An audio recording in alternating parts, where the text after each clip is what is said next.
Hi, this is Magic on Tap. I'm Mikey, and I've got a deck take for you today. And today we're going to be taking a look at tribal soldiers in Modern.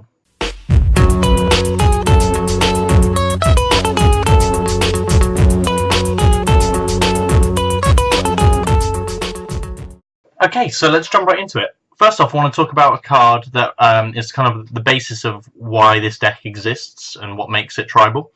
Let's take a look at Preeminent Captain. It's a 3-drop creature, 2 generic, 1 white, and it has the ability First Strike. And it also has another ability where whenever Preeminent Captain attacks, you may put a soldier creature from your hand onto the battlefield, tapped and attacking. So I think you get the gist of what's going to be happening with this deck. We're going to be trying to hold the game off in the early game, bring out the Preeminent Captain, and cheat out some big soldiers and other soldiers that do some cool stuff when they attack and when they enter the battlefield. Now you kind of know what's going on with the deck. Let's start off with the 1-drop creatures. We're going to be playing 4 copies of Doom Traveller. It's a human soldier. When Doom Traveller dies, we put a 1/1 white spirit creature token with flying onto the battlefield. So the idea of Doom Traveller is that we bring him in the early game. He's a 1-drop, so that's pretty simple. So Doom Traveller is kind of like our buffer for us to get into some of the later rounds, so that we can play our Preeminent Captain. Moving on, we've got Thalia, Heretic Cathar. She's a 3-drop creature. She's 2 generic and 1 white, and we're playing 3 copies of her. She has First Strike, and creatures and non-basic lands your opponent control enter the battlefield tapped. Now, the whole reason for playing Thalia is not to do with her attacking or entering the battlefield abilities. It's just a really good card to play, which allows us to slow our opponent down until we can bring out our Preeminent Captain. And she just kind of does a lot of work against haste decks. Those creatures come in tapped and they can't really do much. So when we kind of come up against a mirror match, in essence, where we're playing against another aggro deck, we are stopping them from being able to do what they want to do. Now we get into some more of the creatures that use Preeminent Captain's ability to their advantage. We're going to be playing 3 copies of Hanweir Garrison.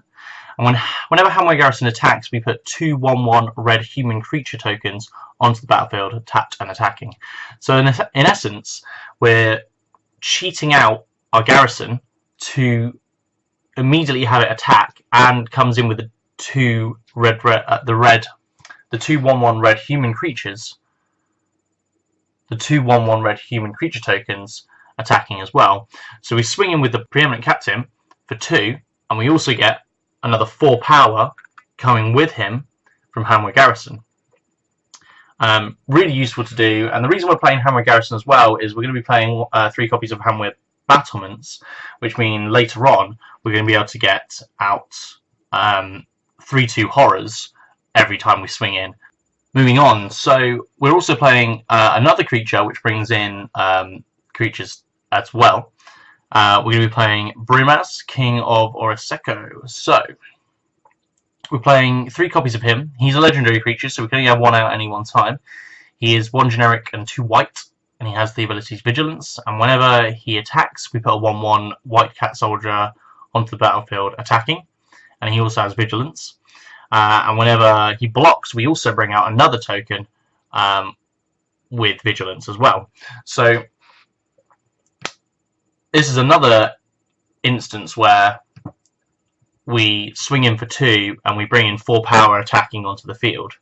Just really useful. The only downside to bringing in a Brimaz with the Preeminent Captain is that he will come in tapped.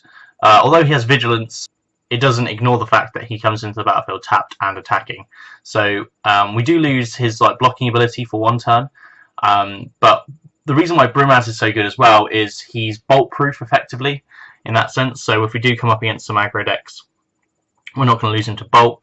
We do lose him, however, to other removal, just in general, like Path to Exile and such. But he does beat the bolt test, so that's a bonus in my book.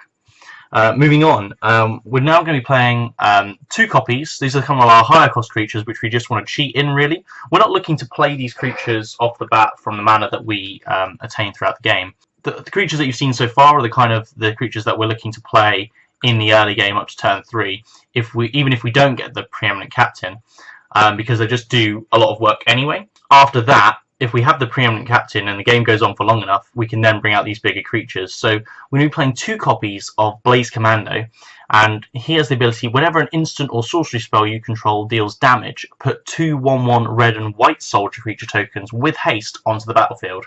So what we're looking to do effectively is cheat him in as early as possible, but what I don't want to have is, I don't want to see him all day. This deck is not about playing a lot of spells. However, it does play 15 instant spells. It's about getting really wide.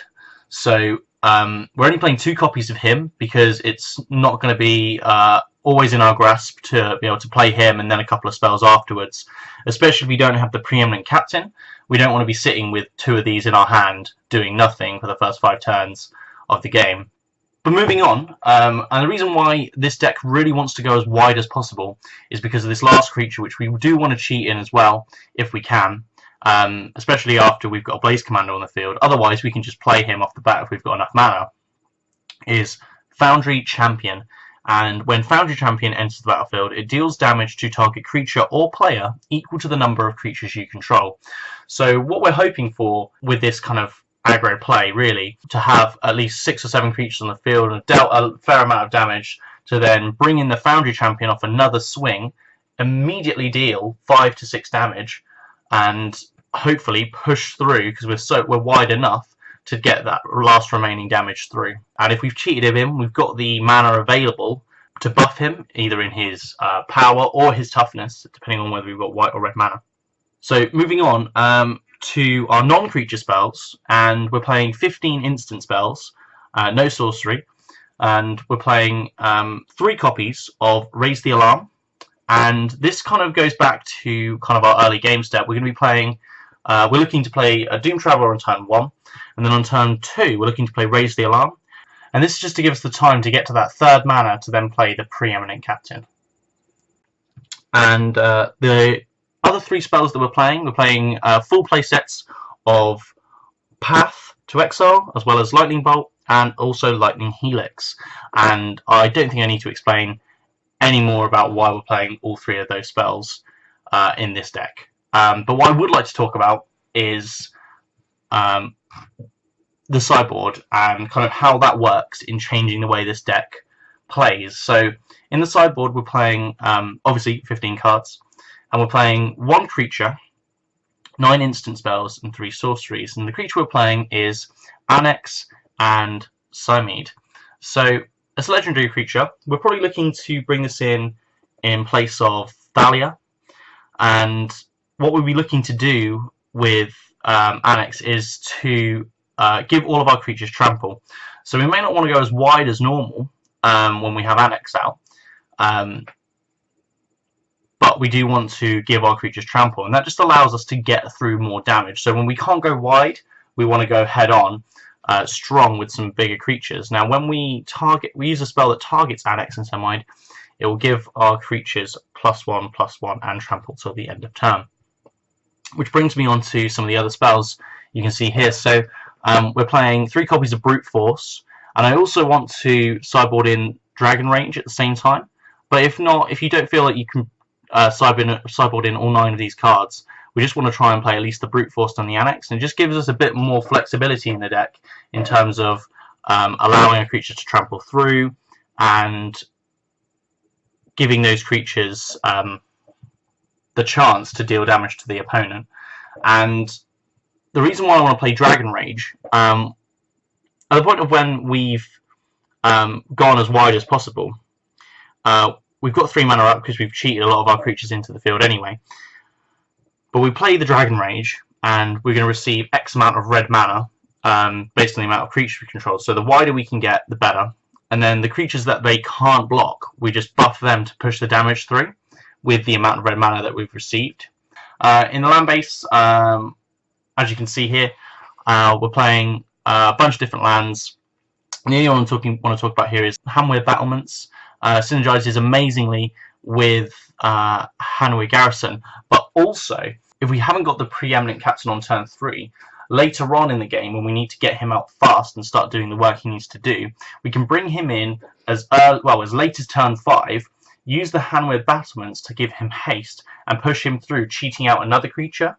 So, in essence, when we immediately played him, we could use that 2 mana to put in a Raise the Alarm to give ourselves some blockers for the next turn, or we could just cheat in ourselves something like a Hanweir Garrison to synergize with our Hanweir Battlements. That wraps up our video for today, so remember, if you enjoyed this video and you want to see more content like this, then please like and subscribe, especially if you don't want to miss out on more deck techs and games where we really go through the mechanics of the decks we build right here on this channel.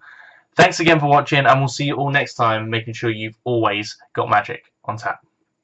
Hi again there, guys. Really quickly before I go, over here we're going to have the latest deck from this channel. We're going to have Jeskai Ark's playthrough as well as the deck tech, and also just below this window we're going to have a massive subscribe button. So if you enjoyed this content and you enjoy all the videos we do here on the channel, please smash that subscribe button. Thanks again, guys. Bye bye.